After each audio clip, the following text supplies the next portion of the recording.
I'm not teaching good side of life. So I had to figure out a way when I came on in 2016 of teaching you what life really is for the majority of us is hell. And so while people love to show you the cars and the house and the vacations and all that's good, all that's happy, I'm going to show you the side that I know most of you are going through. And people hide very well. I don't want to hide anymore. I hid it for 24 years.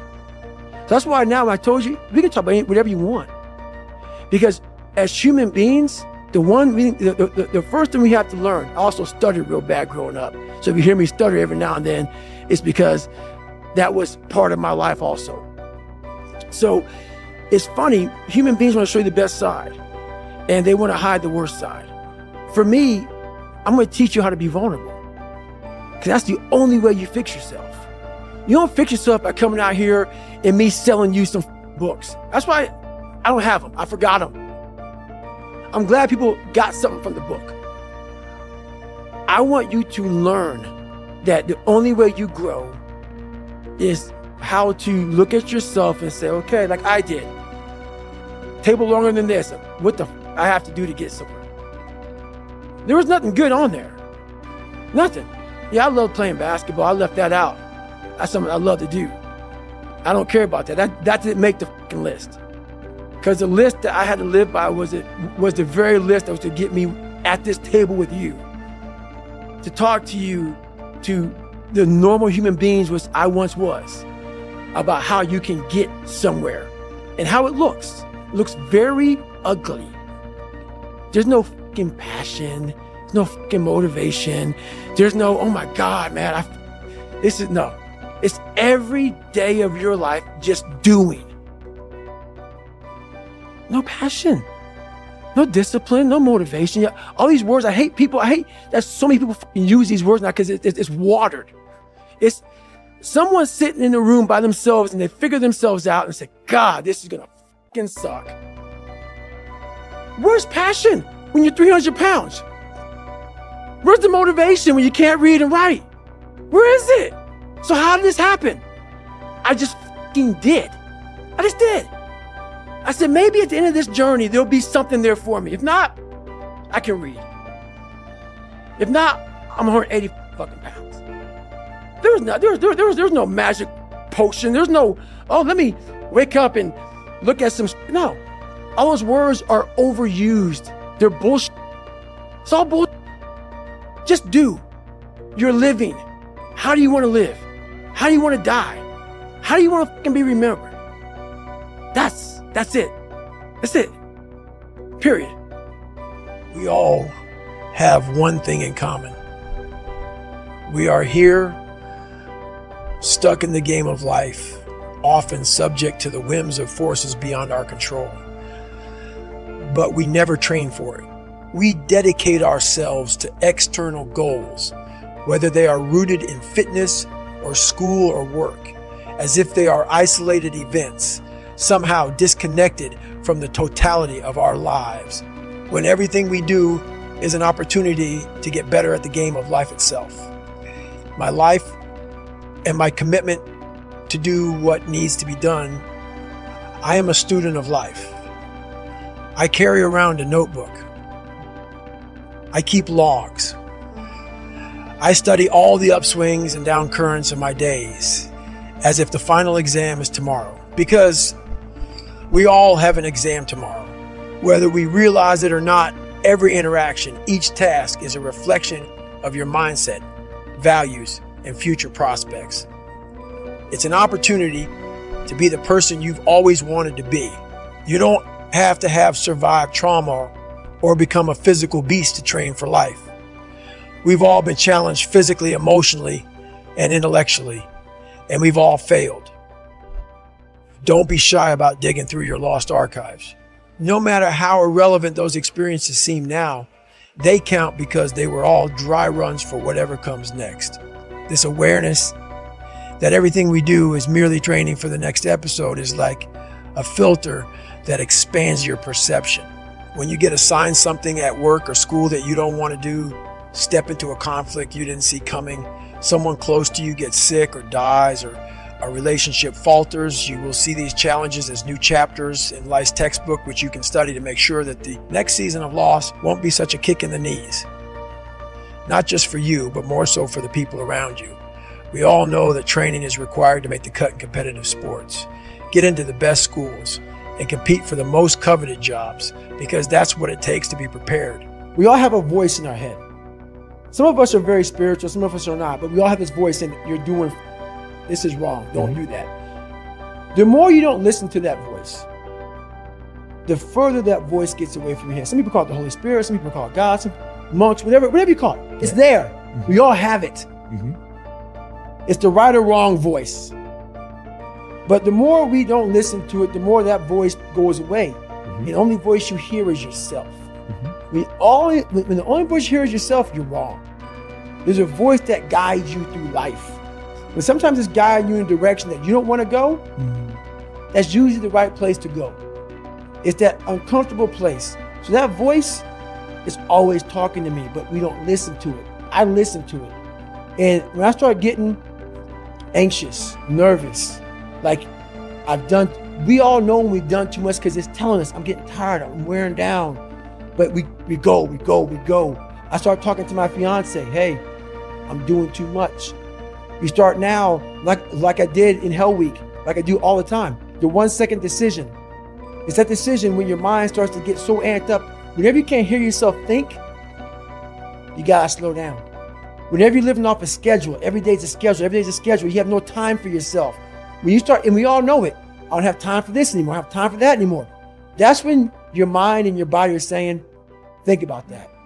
I'm neglecting my fiance, I'm neglecting my disciplines of life, I'm neglecting my reading, my learning, my workouts, my diet.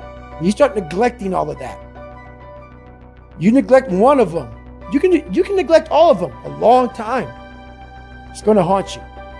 When you start seeing that, my God, I haven't eaten right in a long time, haven't been sleeping right in a long time, it can only be one of those things to take you off. So I'm very aware of my eating, my sleeping, my disciplines of life. And when I started to get too far away from them, it's a hard stop.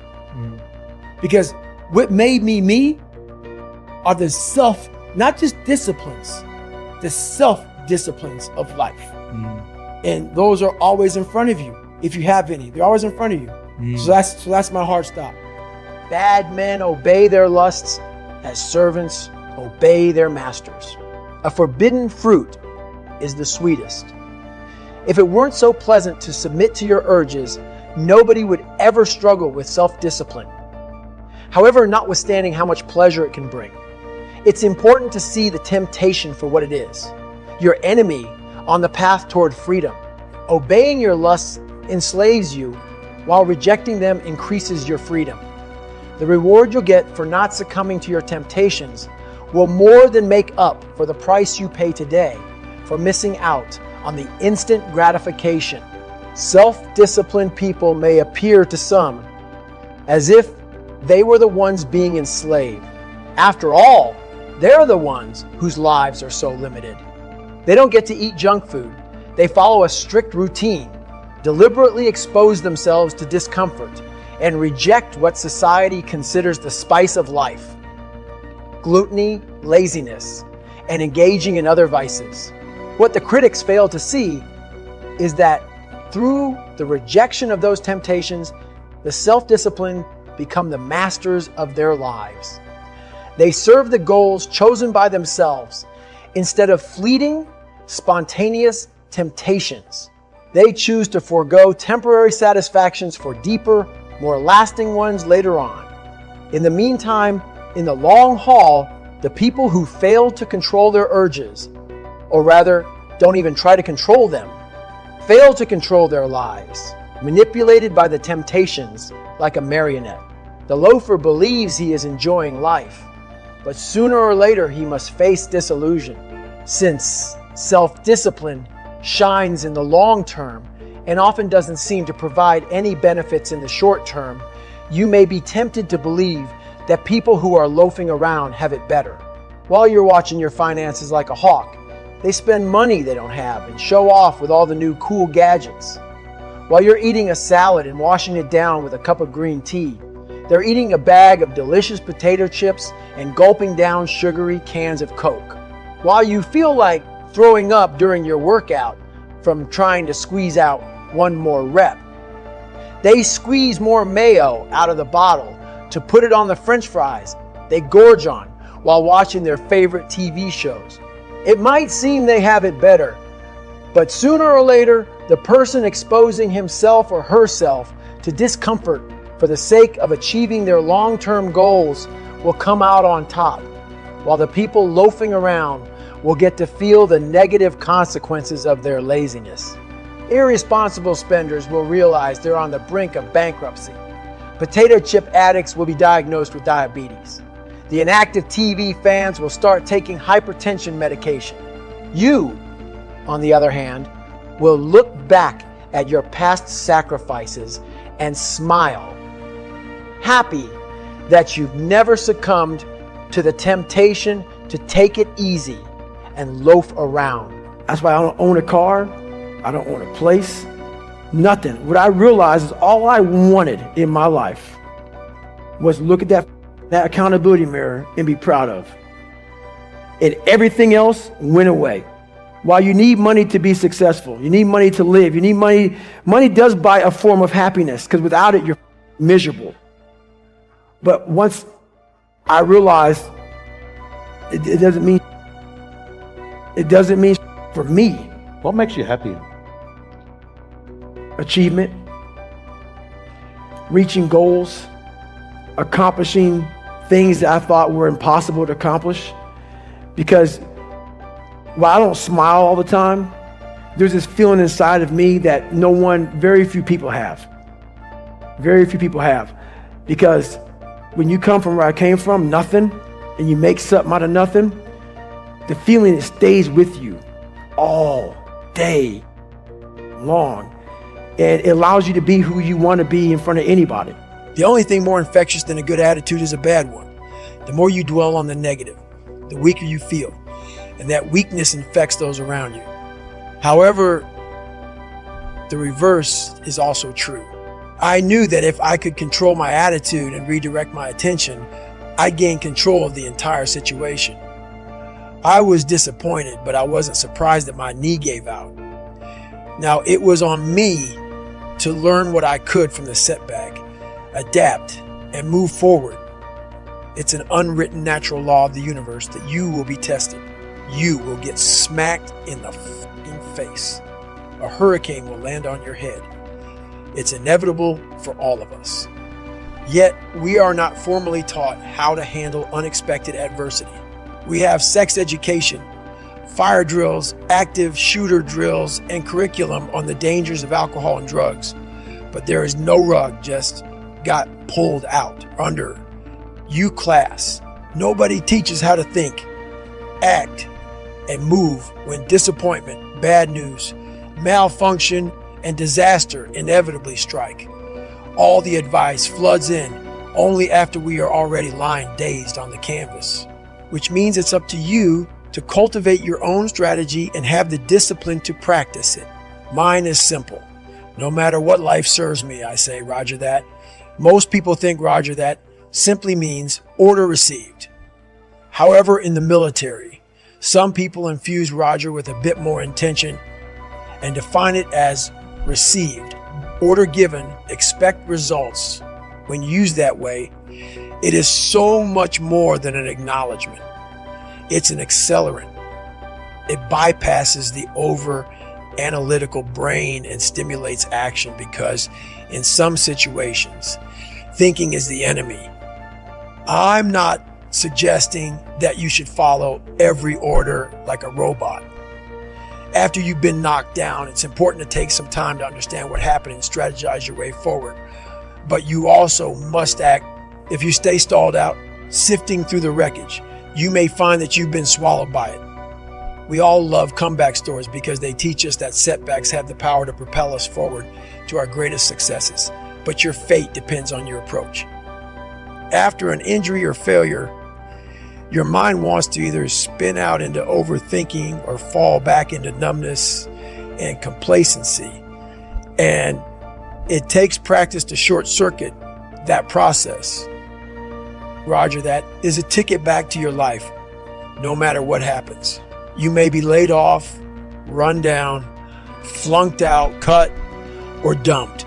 You could be a stressed out, bullied young kid, an overweight veteran with no prospects, or simply handed a pair of crutches and told to sit tight on the sidelines for as long as it takes to heal. The answer is always Roger that. Scream it out loud. Tell them all that you heard what they had to say and that they can expect your very best in return. And don't forget to smile. A smile that reminds them that you are most dangerous when you're cornered. That is how you respond to a setback. It's the most efficient way to deal with adversity and come out clean.